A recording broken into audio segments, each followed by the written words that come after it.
There you go. Go ahead. Okay. Everybody, my name is Tom Malloy and I'm an alcoholic. And I want to thank Amy for asking me. And I have to tell you, it's been a pleasure since I've been making some of these Saturday Night Lives, your big book studies. You also the good book and the big book. Thought I was going to be up for sainthood, but I just missed by a couple of points, how that goes. And but the main thing I'm going to say tonight, that my name is Tom Malloy and I'm an alcoholic. And of course, I think about what I want to say and all of these things, but I'm just hoping that just before, as you were standing there and were sitting, I was just trying to breathe in and say God in and Tom out, God in and Tom out, because I could wander in a minute. We used to have a friend, Frank M. from New York, and he used to say he used the grazing principle. He would start here and end up over there, but he never knew how he was going to get there, But my story is my story. And thank God it hasn't changed since the day I came to Alcoholics Anonymous, and that's a miracle. And I know I'm here by the grace of God. No other thing. I've heard, you hear different things as you come along. And one of the things that I heard that really kind of rings true for me is that God interrupted my drinking. Because the day I stopped, I really had no intention. I stopped on a Memorial Day weekend 36 years ago. And I had no intention on that Friday night. I think I went out Friday night. And I know my last drink was Sunday night, about 11:45, or in that area, because the bar owner drove me home at that time. And that's the only reason I know. I was in a blackout. And the reason he brought me home, he probably thought I was out, and there was no sense letting me wake up and start again. And it was an easier trip. It was a couple of blocks that he drove me home. And that next day, I laid on the beach. And I vibrated, and I didn't know. I had lost my job that night. I was supposed to go to work. I didn't go to work. But anyway, let me start. I won't start it. I'll start at the beginning. What I'd like to tell you tonight is, before I got to Alcoholics Anonymous, I was 45 years and 10 months. I'd like to tell you everything that happened in that time.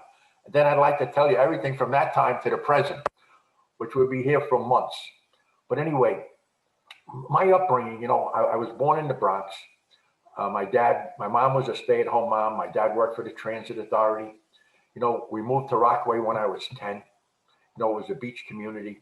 They called it the Irish Riviera, and that wasn't a compliment, I have to tell you. It was a summer area. But, my life, if you talk to my brothers and sisters, you would think we came from two different families. They said the main problem of the alcoholic centers in the mind. My mind was different than theirs. My mind was different than a lot of people's. I started out in school, I was an honor student, but I didn't have to study. And when it came time that I got far enough, like into high school, and it was time that I was going to have to study or lose that, I didn't study. So needless to say, I didn't stay an honor student. And that was my attitude. I really put not a lot of effort into a lot of things. And I don't know if that has anything to do with alcoholism, because I know people in Alcoholics Anonymous that put a lot of effort into a lot of things, and they still became alcoholic, But I went on and I graduated high school, and, nothing to do with being patriotic or anything. At the time, there was no war. It was peacetime. I went into the service in 1958 to 1960. And I have to, now when you tell people, I tell people that I was in the service, they go, "Oh, thanks for your service."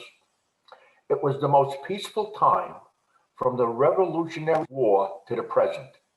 Nothing was going on from 1958 to 1960. I pushed up my draft. So because I wasn't able to take a civil service test, I had no talents. Everything was, I was going to have to become a civil servant, and that was kind of it. And that was my goal. And when I became a New York City firefighter after I got out, I thought I had arrived. It's just how minds can work, But while in the service, I went to Texas for 6 months, and I went to Germany for 18 months. It should have been the best 2 years of my life. It probably was close to the best 2 years of my life, but I was always getting jammed up, never serious. I was supposed to be back in the barracks at 12 o'clock. I would come back at 2 or 3 in the morning. Of course, drinking. Drinking was always involved. And I didn't know that at the time. I just thought it was either bad luck or just, a dark cloud and that kind of thing. I come out of the service, I took the test. I got that job, and right as I was getting that job, I met a young lady from Brooklyn who was now living not too far from where I was. And we got, engaged and married. So here I am. I have a city job. I have a nice wife, married. And in 3 years, I had 3 children. Actually, it was not quite 3 years, and I had 3 children. They called them Irish triplets, and we buy a house in Long Beach in 1967. And I'm 2 years short of my 30th birthday. So on the outside, it would probably look like things were okay. But at the time, I'm a fireman. I'm also tending bar on the side. Just not a good environment for me. That was not a good environment. I didn't know, first of all, I didn't know I was an alcoholic. I knew I drank. And the things that I didn't know at that time was that once I picked up a drink, that I couldn't stop. I did not know that at that time. I always felt that I drank because I wanted to drink. Other people said, maybe you should slow up. If I wanted to slow up, I said I would. And I didn't see it necessary because I didn't drink every day. But one of the things that happened was that it was my drinking was getting involved. And what I didn't know is that once I picked up, like I say, that I couldn't stop. And the mother of my children was a real good person. Just an exemplary in every way. Church going, all great qualities. And I didn't know anything. I thought there was something the matter with her once in a while. I remember coming home once, and the kids were small, and I hadn't gotten thrown out of the house. And she said to me, "Don't you love us? What's the matter that you don't come home?" And I went, "Of course I love you." And for my way of thinking, I did. But when I was in the firehouse and I would get off at 6 o'clock at night, I would stop for 1 or 2. We used to say 1 or 2, that type of thing. And other guys would go home after 3 or 4. And to tell you the truth, I believed at that time they went home because they had to. I believed that they were, under the gun. The wife had them under the thumb. It dawned on me, and I didn't find these things out until I came to Alcoholics Anonymous, that these guys went home because they weren't alcoholic. They loved their wives and children, and they went home to be with them, to eat. I didn't know that I didn't have a choice at that time. Here I am, 30 years old, but by 31 years old, when I came to Alcoholics Anonymous, I used to say that we separated. Now, I lived on a block in Long Beach, Westchester Street, and one end of the block was the Bay, the other side was Grand Boulevard. Now, when I got separated, as I used to say, my clothes ended up on the corner of Grand and Chester Street in boxes at 9 o'clock at night. I was across the street in a car, and the neighbors that helped my wife brought the stuff down. I was a little annoyed at them, but I was basically a bum. I wasn't coming home. I was just, my life was a mess. And of course, this gave me more freedom to do a lot of other things. When I say other things, besides drinking. Drugs were not a part of my story, only because I was afraid of them. I'll tell you the truth. If I knew that a hangover could be cured by a Valium, I'd have had a subscription or a prescription, whatever they did, to have Valium in my house all the time. But I didn't know that. I just thought you were supposed to shake, rattle, and roll until it thing. And I would get so sick that I would stop for 2 and 3 days at a time, and then off to the races again. And like I say, I didn't know any. These were signposts that were up for me early on. One fair story about when I was in the service and I got locked up in Texas for being drunk in public.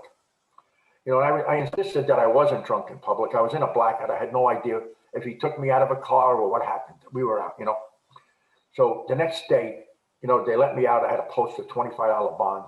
And I go And of course, I'm in trouble because I was out overnight in the Army, not back at 12 o'clock. So I'm indignant, and I have a company commander that's a West Point graduate. I'm a 19-year-old wise ass from New York. And, not to him, believe me, I knew my place. I could pick my spots, as they say, pick your fights. I wasn't fighting with company commanders. But I insisted to him that I was not guilty. I wanted to fight this. I wanted a military lawyer, and he looked at me and finally just goes like, he put up his hand like that. He says, let me tell you something. That town makes their money by you paying $25. When you don't go back, it's going to be considered a fine, and that's the end of it. They keep your $25 and you don't go back. And I was like, oh, I want to become a city fireman or a cop. I don't want that on my record, blah, blah, blah. BS.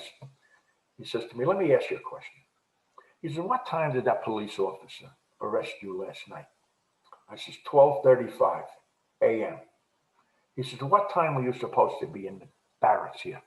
I says, midnight, sir. He goes, if you were in the barracks, that police officer would have had a lot of trouble getting into this post to get you.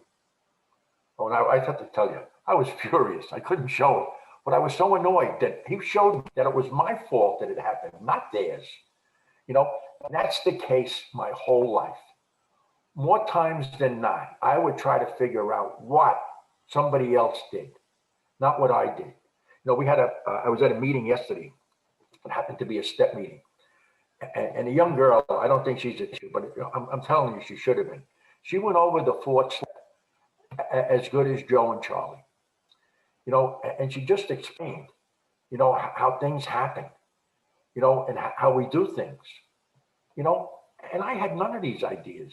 I had no inkling of what was going on in my life, and that's an early thing. I'm not even 30 yet. Now I'm 30 and I'm 31 and I'm separated, and my life is really a mess, and I had another problem as a drinker. I was a barroom drinker. I like to say I wasn't a fighter, but I had one of those problems. I had a fast mouth and slow hands, and that's a very bad thing when you're a barroom drinker. Because I was in a place in Island Park, not too far from Long Beach here, and it was a night I was in there, a blackout again. When I woke up in the hospital with a broken and dislocated ankle. Somebody said somebody stepped on my ankle at the curb. Now, whatever I said must have annoyed somebody, to a great extent. And, and that didn't, that was just one of those things. I was off from the fire department a while, but one of the things that happened was I retired from the fire department because they wouldn't let me back to full duty with a broken, dislocated ankle. They said it could happen again. So here I am now. Let's see, it's 1974. I'm going back. I put my papers in to get out because I didn't want to stay on light duty. I had trouble showing up every day. In the fire department, we were on 2 days off, 2 on 3, or blah, blah. So I was having trouble showing up. So it was easier for me.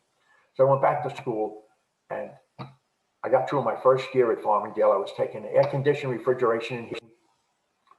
Not doing well, not doing great, but I realized that the kids were making a lot more out of this college business that was going on. I mean, I'm drinking and getting by type of thing, But what happens over the summer, I try to go back to school, and now it's almost September 30th, and I haven't made class yet. I have no talent, no job, a pension that couldn't support. It's not going to support me. And I thought, oh boy, I had a brother in Alcoholics Anonymous. So I didn't ask him for help. I did ask him for help. I asked him for my tuition money. He was younger than me and had a good job but because of Alcoholics Anonymous, as you know. So I tell him I'm going to lay up for a while, So I said to myself, this is around the end of September of 1975. And I said, I'm going to stop drinking till Christmas. So needless to say, I'm in school now. I'm doing much better. It's amazing when you only have 4 subjects to take in 5 days and you're not drinking. It's not too difficult to pass everything with good grades. No, but I have to tell you, by the time Christmas comes around, I'm feeling so good that I'm afraid now. You know, he had brought me to a meeting that a fire lieutenant was going to speak at. And after the meeting, I said to him, Joey, you need 100,000 people to keep you sober. I'll do it by myself. Thank you very much. You know, the arrogance was always there. Anyway, by Christmas, I'm not drinking. So it goes on for a while. I get out of school, graduate, I get a job in sales, and I'm doing fairly well. You know, when I say fairly well for me. And what happens is now, I'm thinking, how am I going to socialize? You know, this the thought. How am I going to socialize? No program, no nothing, no drinking, no drugs. I think in the 5 years that I didn't drink, or 4.5 years I didn't drink, I might have smoked pot 5 or 6 times. But it was, when I say so, it wasn't social, it was because I was with a woman type of thing. You know, that was an easy out. I wasn't drinking. So I decided that I'm going to have to start having a beer or two once in a while. This is crazy. I'm in sales. I'm dealing with nice people. So I decided that I'm going to, and I got in a halfway decent shape. I'm jogging the boardwalk. I'm running. I'm doing all these good things. And I said, I'm going to take a trip to Florida. So I go down to Florida. I'm going to go down there for, I think it was a 10-day trip. And I go to the bar. I had breakfast first, you know, and I asked the barmaid to put some Heinekens on ice. I wasn't going to have them right away. I was planning my little attack. So I go to the beach. I come back. I have a couple of beers in the afternoon, and nothing happened. Not a thing happened. You know, I'm back on the beach. A couple of days later, I'm in a rent-a-car. I had more than a few Heinekens this day, I guess. And in Florida, they had railroad crossings that the arms didn't come down, you know, and the lights just blinked. So I looked, and nothing was coming. I go through the thing. Of course, the it goes. The guy, you know, and I got a pretty good load on, but he doesn't bother me about the drinking. It's all about the railroad crossing, and I took my life in my hands and blah, blah. That ticket, I have to tell you, cost me my driver's license 5 or 6 years later because I never paid it. It was just, you know, I wasn't bothered with those kind of things. But that was the start. I didn't last in the sales job much longer, and I'm drinking now. Not around the clock, but I know that I can't put any kind of a show on with drinking. I can't show up. I don't know it at the time that it's ruling me. I didn't realize that I was a slave to it. I just thought once I started, you know, I would get a case of efforts. I'm not going to work tomorrow. I'm not doing this. So I get out of that job, and I think I took a year off because my Social Security says, you know, salary for that year was 0. You know, but I don't know what. You know, it's not like a teacher, you know, takes a year off for a sabbatical to write a book. You know, I took a year off, and I realized after a year, I said, oh, geez, I got to get a job. You know, I'm top city here, you know. But I didn't know that my life was such a mess. Now, at that time, when I got separated, I have to back up a little bit. My parents lived less than 10 miles away from me. You know, my father was from Ireland, like I say, a hard worker, my mother home. I didn't see them for 2 years. My wife at the time, mother of my children, was pregnant when they put me out, when she threw me out. I didn't see that. I had a daughter in April. I didn't see her for 2 years. That's what alcoholism did to me. Now, I wasn't raised like that. You know, I didn't want to be like that. You know, but the shame and the guilt. And I remember my father saying once a long time, you know, before I left even, you know, he said, you know, shame is decent. Once it leaves, it never returns. And I didn't know what he meant by that. But it was the shame and the guilt that kept me away from, you know, seeing the kids.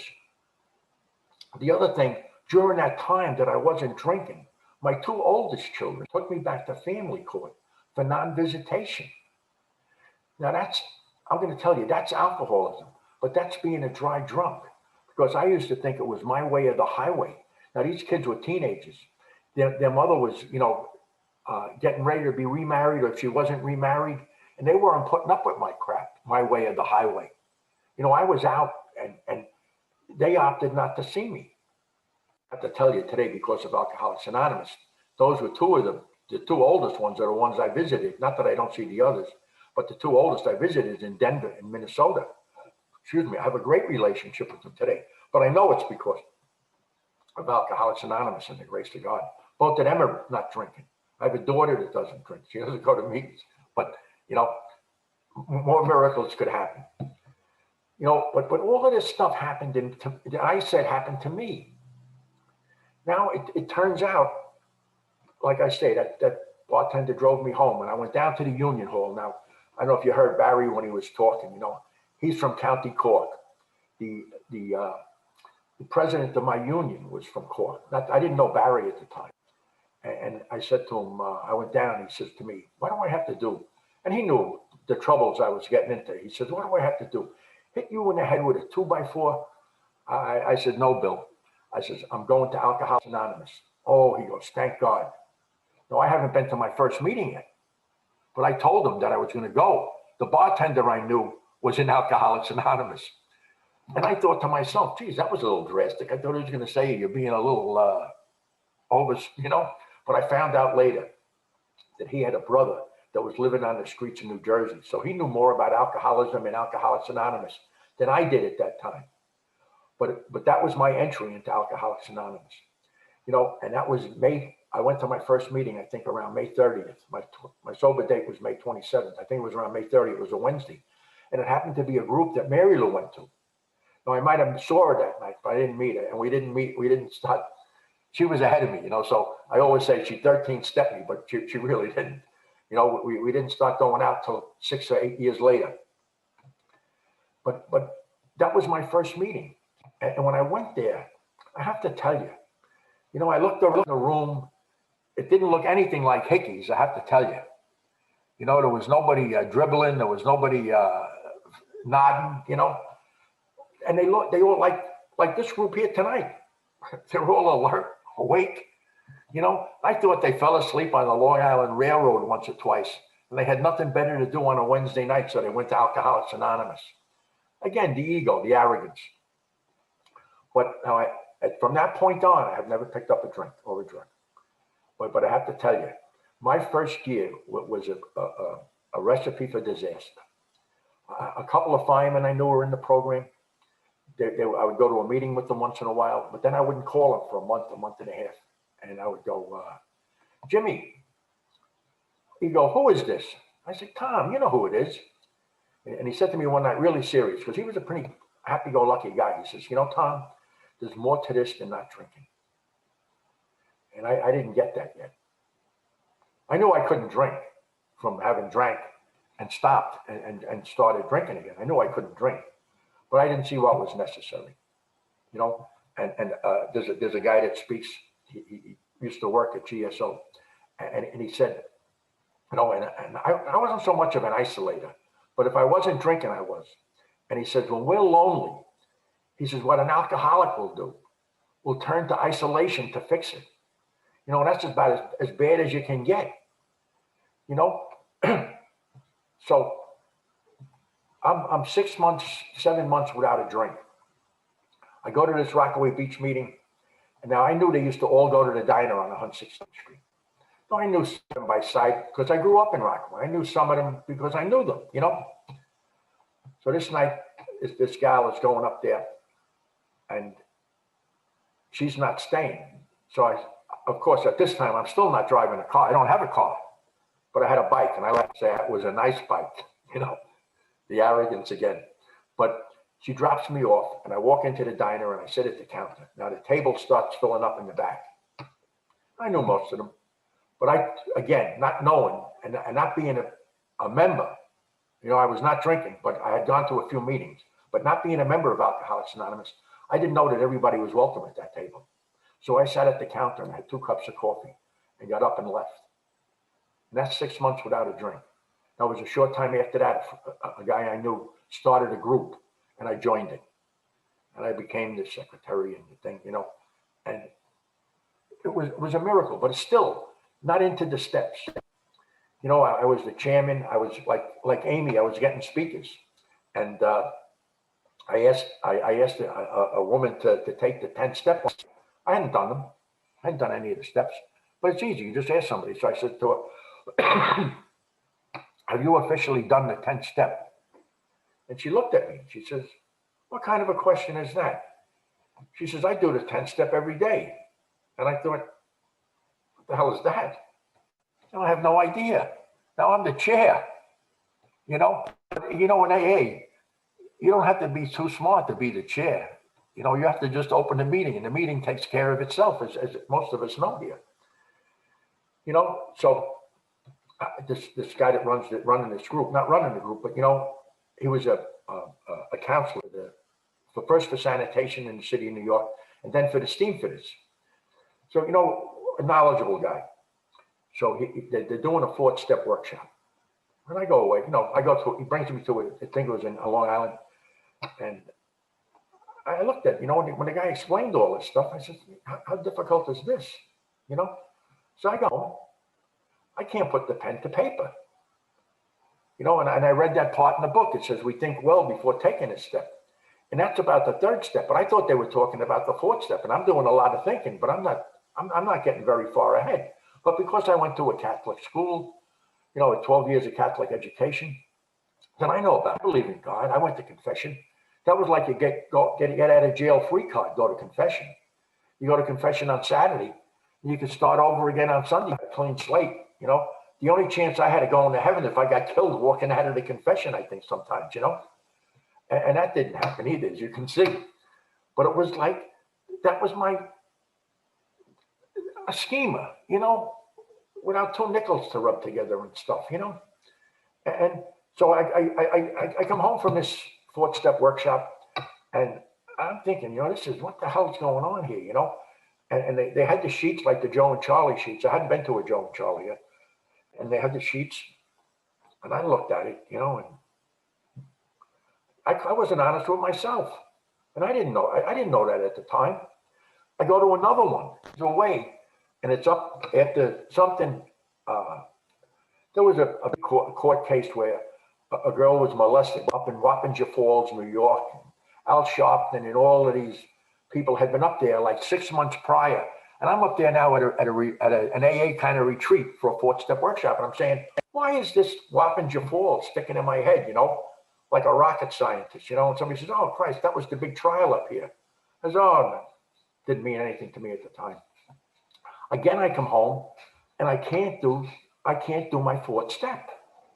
Now I'm getting concerned because I have to tell you, this group here tonight looks fairly intelligent. I was going to meetings where, I'm telling you, high school diplomas were like in a shortage. There was people there, they were not only unemployed, they were unemployable. And I'm saying, these guys have done, and gals have done 4th steps. And I'm saying, what's the matter with me?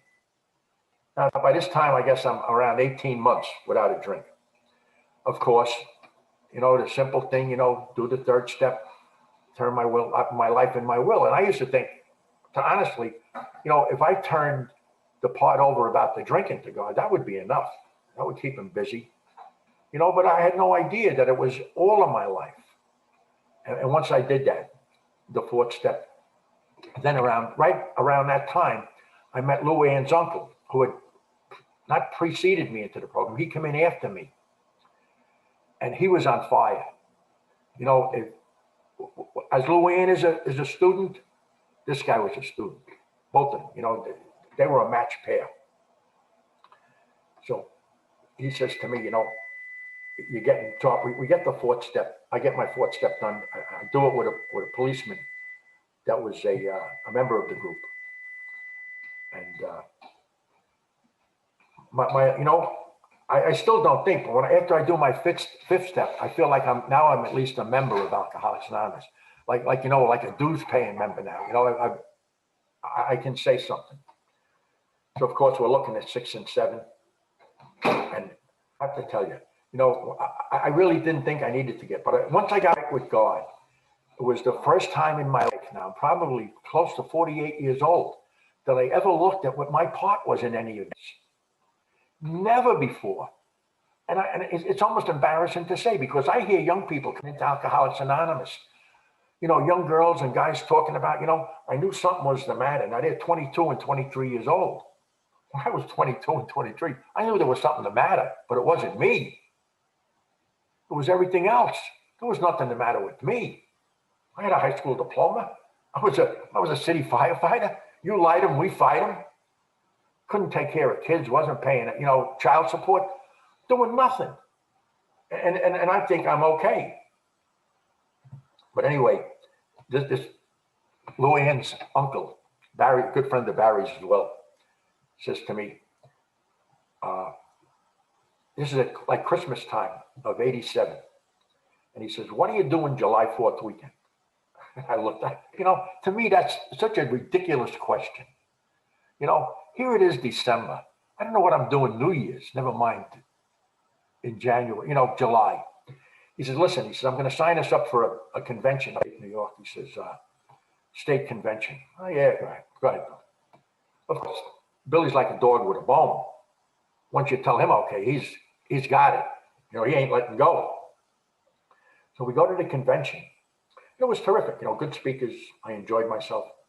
But they were giving out pamphlets about a Joe and Charlie seminar up in Marymount College in New York. And Billy, being Billy, we get on the committee. Now, we had nothing to do with the committee, really, but they're looking for 2 phone numbers from our area code. So, on the flyer, so people could call and get people up there. So we get up there on a Wednesday for the first Joe and Charlie, and Billy gets a call. His dad passed away. So I said to him, you want me to go back? No, you stay. Well, so I stay, and I stay at the Joe and Charlie. And of course, anybody that's been to one, it was like, for me, the greatest thing since sliced bread. I mean, it really opened the big book up to me. Hook, line, and sinker. Now I'm in. So when I get home, he says to me, how was it? I said, geez, Billy, I'm really sorry your dad died.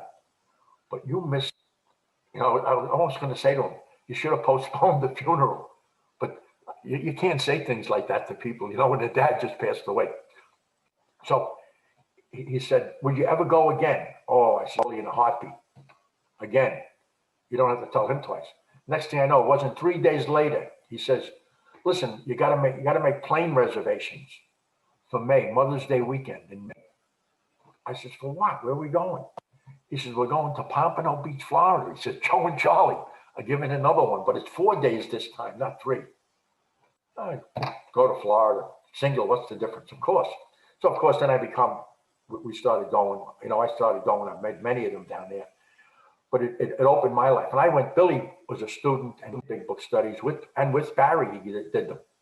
But I really used to go as a refresher course, we just opened me up. Plus it was a week in Florida. How bad is that? Now that I'm living there in the winter, it's a pretty nice place. But all of this happened because I was willing. And when I tell you willing, willing like this, let go. I didn't want to do it. Most of the good things that happened to me in Alcoholics Anonymous, I didn't want to do. And I have to tell you, I wasn't kidding when I said it. I would look around at the We group in Rockaway. It used to meet at 1 o'clock on a Monday, Wednesday, and Friday. And unemployable and unemployed. The night meetings were halfway civil, but the day meetings were tough. They were tough. And the only people that were there, of course, I'm nuts. But the people that were there with half a brain were the ones that were laid off and would be getting jobs again. They would be there a week or two, and then they would be back to working the daytime. So here it goes, and that helped me by looking at other people who I thought, of course, I always think I'm smarter, or at least I'll get an edge. And that helped me, but it saved my life. Alcoholics Anonymous. Also, while I was at that group in early sobriety, I was working down at the South Street Seaport. And, and most of the jobs I had through my life were cushy. I have to tell you, there was no manual labor involved for the most part. And there was a deli down, not a deli, bakery that was Zaro's, and they had cookies. Now, at that time, cookies were probably $8 or $9 a pound in Zaro's. Oreos and Warbounds were probably $1.50. But of course, being I worked there, I get to know the little Spanish girl from the Bronx. I give her $5 every Monday morning. That was for my coffee and my Danish for the week, program of honesty, my coffee and Danish for the week. And Wednesday was a big box of cookies for the group. So after a couple of months of this, the guy comes into the group. He says, is this where my dollar's going? He says, for these expensive cookies? The dollar doesn't pay for those cookies. I get those cookies. He said, well, how do you get them? I said, I give the Spanish girl $5 for the week, and she gives me a box of cookies on Wednesday for the group. So he goes, this is a program of, I guess, a real member of Alcoholics. He said, this is a program of honesty. And I kind of almost was going to say to him, what's that got to do with it? It's cookies. You give a tip and you get the cookies. But it was the last, I have to tell you, it was the last time I got Zaro's cookies for the group. His message was kind of loud and clear. But that was my thought process at that time. It was just, that there was a Broadway show. I can get it for you wholesale. If you could get it wholesale, I wanted it free. And that's how I thought. And and the other thing too, there was a couple of brothers in Rockaway. One was in the program and one wasn't. And this lady who happened to her son owned the bar, and she said if their last name was Larceny, Joe would have been Petty, and Eddie would have been Grand. And that was me. If my last name was Larceny, I would have been Petty, because I wasn't holding up banks or doing anything, that I could really get in trouble for. Not that you couldn't get in trouble for drunk driving, but at that time, they really weren't looking for you. And being a city fireman, I'm going to have to tell you, I skated many a night because I showed my fire badge. But then, of course, in the program and getting on with it, of course, in the beginning, no sponsor. I was about, I'm going to say close to a year. And one of the guys in the group, now I guess I'm the secretary now, not the chair, I'm the secretary. And the guy says to me, is Bobby Murphy your sponsor? I went, it's kind of a personal question. I was indignant that anybody would ask me who my sponsor was. It's a common question in Alcoholics Anonymous. Do you have a sponsor?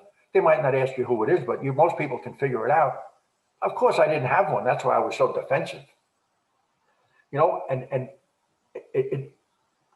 I didn't pay for every mistake. I didn't pay for every suggestion that I took, but I paid for most of them that I didn't take.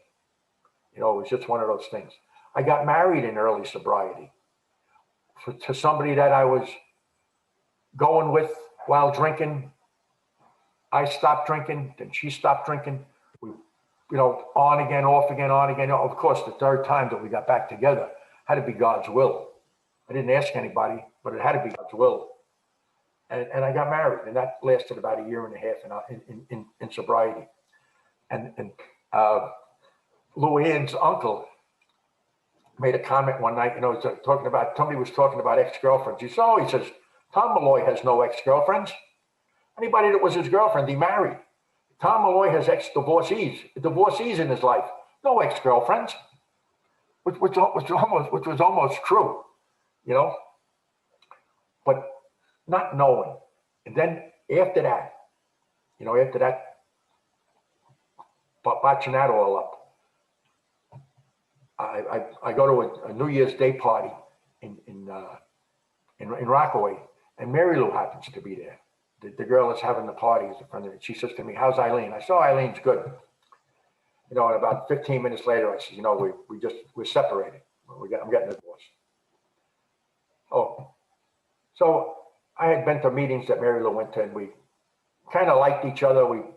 Thank God she was smart enough to stay away. And I'm not, nothing was ever done on my part. If you smiled at me, I thought you liked me. That was enough. That's enough to get engaged. Maybe not married, but it was enough to get engaged for sure. So now I get married to Mary Lou, and my life has been, like I say, it's the best I've ever done. It was a thing of, I got my relationship back with the kids because of Alcoholics Anonymous. I say by the grace of God. And I heard somebody say in Florida once, they looked it up. And they say grace is an unmerited or an undeserved gift. And when I came to Alcoholics Anonymous, I really didn't deserve a gift. I might have deserved a kick in the butt, but I really didn't deserve a gift. But God is like that. They say God comes whether he's called or he's not called. You know, but I got the gift of Alcoholics Anonymous. And the gift for me was that he didn't allow me to drink again. I mean, I made a lot of mistakes, but I was afraid of the drink. I was afraid of the drink. Thank God, you know, because I have a life today that I can meet people from Wisconsin, that Big Sky group. I mean, I thought that was just the name of the state. I didn't know that was a little city in Montana, Big Sky. Being here in Madison, Wisconsin tonight. You know, Mary Lou, we're here. We're in Florida in the winter, New York in the summer. If I had my way, I'd be in Florida probably more than I am. But it's because of Alcoholics Anonymous and people like you. It's hard to believe. You know, and if you look back and you had asked me back then and tell me where I was going to be today, I would say you can't get here from there without God. Now I know it, without God and Alcoholics Anonymous. I mean, how simple. How simple.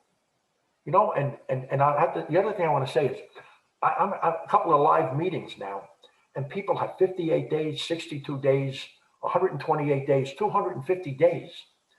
Had I had to, you know, of course, God would have found a way for me, but if I had to get sober in Zoom, I could barely get on Zoom with 30 years of sobriety, never mind with a half a load on coming out of Hickeys. You know, my God, Zoom. Meetings like this, people sitting there, everybody looks like Hollywood Squares, you know? But that's because of Alcoholics Anonymous, you know? It's the best thing that ever happened to me. It's the best I've ever done. And I know it's because of Alcoholics Anonymous and people like you. And I think that's enough out of me. I really want to thank this group. And I hope I didn't go on too long, but thank you very much. I love you all.